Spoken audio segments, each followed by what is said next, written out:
Hi friends, welcome back to my channel. Payasam செய்கிற சேமியாவும் 2 முட்டையும் இருந்துச்சுன்னா இந்த மாதிரி கொஞ்சம் டிஃப்ரெண்ட்டாக ட்ரை பண்ணி பாருங்கள். இந்த ரெசிபியை பார்க்குறதுக்கு முன்னாடி சேனலை மறக்காமல் சப்ஸ்கிரைப் பண்ணிக்கோங்க. கூடவே இருக்கிற பெல் ஐக்கனையும் கிளிக் பண்ணிக்கோங்க. அப்போ தான் நான் இந்த மாதிரியான வீடியோஸ் போஸ்ட் பண்ணும்போது உங்களுக்கு நோட்டிஃபிகேஷன் வரும், நீங்களும் மிஸ் பண்ணாமல் பார்க்கலாம். ஒரு பேனில் கொஞ்சமாக தேங்காய் எண்ணெய் சேர்த்துக்கலாம். தேங்காய் எண்ணெயில் செய்கிறப்போ இன்னும் நல்லா டேஸ்ட்டாக இருக்கும், நல்ல மணமாகவும் இருக்கும். அப்படி இல்லைன்னா ஏதாவது ஒரு ஆயில் சேர்த்துக்கோங்க. தாளிப்புக்கு கடுகு, உளுந்து, ஜீரகம், கடலைப்பருப்பு சேர்த்துக்கோங்க. இது எல்லாமே ஒரு 1/4 டீஸ்பூன் அளவுக்கு மட்டும் சேர்த்துக்கோங்க. ஒரு பெரிய வெங்காயத்தை நறுக்கிட்டு சேர்த்துக்கலாம். காரத்துக்கு ஏற்றா போல் பச்சை மிளகாய், அப்படின்னா இந்த மாதிரி சிகப்பு மிளகாய் கூட சேர்த்துக்கலாம். கொஞ்சமாக கருவேப்பிலை கொத்து, தேவையான அளவுக்கு கொஞ்சமாக உப்பு சேர்த்து நல்லா பொன்னிறம் ஆகிற அளவுக்கு நல்லா வதக்கி விட்டுக்கோங்க. வெங்காயம் நல்லா வதங்கினதும் 1 ஸ்பூன் இஞ்சி பூண்டு பேஸ்ட்டு சேர்த்து அதோடைய வாசனை போகிற அளவுக்கு நல்லா வதக்கி விட்டுக்கோங்க.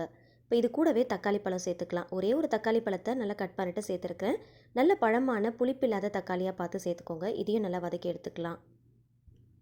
தேவையான மசாலா பொருட்கள் சேர்த்துக்கலாம். 1/4 ஸ்பூன் மஞ்சள் தூள், 1/2 டீஸ்பூன் காஷ்மீரி மிளகாய் தூள் சேர்க்குறேன். உங்களுடைய காரத்துக்கு ஏற்றா போல் பார்த்து சேர்த்துக்கோங்க. 1/2 டீஸ்பூன் தனியா பவுடர், 1 டீஸ்பூன் கறி மசால் பவுடர். இது வீட்டிலையே வறுத்து அரைச்ச கறி மசால் பவுடர். இது இல்லை அப்படின்னா இதுக்கு பதிலாக கரம் மசாலா கூட நீங்கள் ஆட் பண்ணிக்கலாம். இது எல்லாமே சேர்த்ததுக்கப்புறம் மசாலா வாசனை போகிற அளவுக்கு நல்லா வதக்கி விட்டுக்கோங்க. இந்த ரெசிபி செய்கிறதுக்கு நான் 2 முட்டை எடுத்துருக்கிறேன். உங்களுக்கு எத்தனை வேணுமோ அத்தனை எடுத்துக்கலாம். 2 முட்டையும் உடச்சி ஊற்றிக்கலாம்.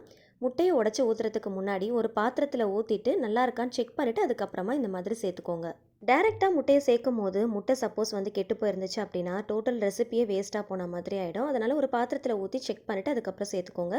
சேர்த்துட்டு இந்த மாதிரி நல்லா ஸ்க்ராம்பிள் பண்ணி எடுத்துக்கோங்க. இப்போ தேவையான அளவுக்கு கொஞ்சமாக வாட்டர் ஊற்றிக்கலாம்.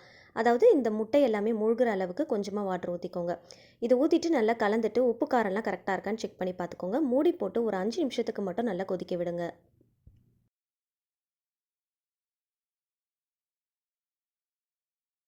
இது நல்லா கொதிச்சு வந்ததும் ஸ்டவ்வை ஃபுல் சிம் ஃப்ளேம்க்கு மாற்றிக்கோங்க.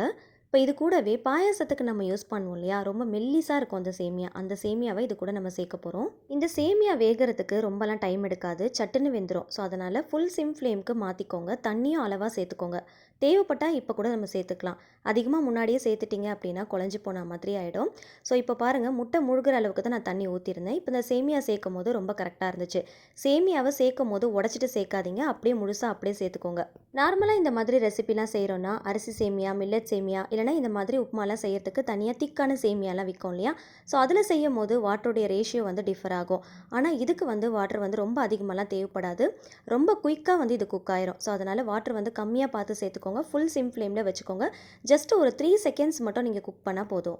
அந்த மாதிரி திக்கான சேமியாவில் முட்டையை உடச்சி ஊற்றி இந்த மாதிரி ரெசிபி செய்கிறோம் அப்படின்னா ஃபஸ்ட்டு மசாலாவில் சேமியாவை நல்லா வதக்கிட்டு அதுக்கப்புறம் முட்டையை உடச்சி ஊற்றி லிட் க்ளோஸ் பண்ணி குக் பண்ணுவோம்.